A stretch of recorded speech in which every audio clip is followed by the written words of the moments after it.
ನಮಸ್ಕಾರ, ನ್ಯೂಸ್ 26ಗೆ ಸ್ವಾಗತ. ಯಾದಗಿರಿ ಜಿಲ್ಲೆಯ ಸುರಪುರ ತಾಲೂಕಿನ ಬಂಡೋಳಿ ಗ್ರಾಮದಲ್ಲಿ, ದಾವಣಗೆರೆ ಜಿಲ್ಲೆಯ ಹರಿಹರ ತಾಲೂಕಿನ ರಾಜನಹಳ್ಳಿ ಮಹಾಋಷಿ ವಾಲ್ಮೀಕಿ ಗುರುಪೀಠದ ಗುರುಗಳು ಶ್ರೀ ಶ್ರೀ ಪೊನ್ನಾನಂದಪುರಿ ಮಹಾಸ್ವಾಮಿಗಳು ಬಂಡೋಳಿಯ ಶ್ರೀ ವಾಲ್ಮೀಕಿ ಶಾಖಪೀಠಕ್ಕೆ ಕರ್ನಾಟಕ ಸರ್ಕಾರದಿಂದ ಅಭಿವೃದ್ಧಿಗೆ 5 ಕೋಟಿ ರೂಪಾಯಿ ಬಿಡುಗಡೆಯಾದ ಅನುದಾನ ಪ್ರಥಮ ಬಾರಿಗೆ ಆಗಮಿಸಿದ ಪೂಜ್ಯ ಗುರುಗಳಿಗೆ ಸಮಾಜದ ಮುಖಂಡರಿಂದ ಗೌರವಿಸಿ ಸನ್ಮಾನಿಸಲಾಯಿತು. ಈ ಸಂದರ್ಭದಲ್ಲಿ ಸುರಪುರ, ಶಹಾಪುರ, ಹುಣಸಗಿ, ಯಾದಗಿರಿ, ಲಿಂಗಸೂರು, ದೇವದುರ್ಗ, ರಾಯಚೂರು ಅನೇಕ ಮುಖಂಡರು, ಭಕ್ತಾದಿಗಳು ಆಗಮಿಸಿದರು.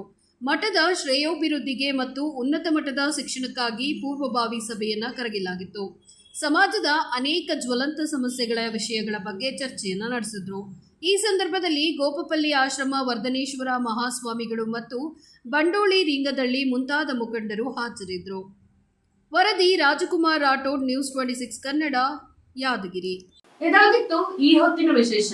ಇನ್ನಷ್ಟು ಸುದ್ದಿಗಾಗಿ ನೋಡ್ತಾ ಇರಿ ನ್ಯೂಸ್ 26 ಕನ್ನಡ. ನಾವು ನಿಮ್ಮೊಂದಿಗೆ.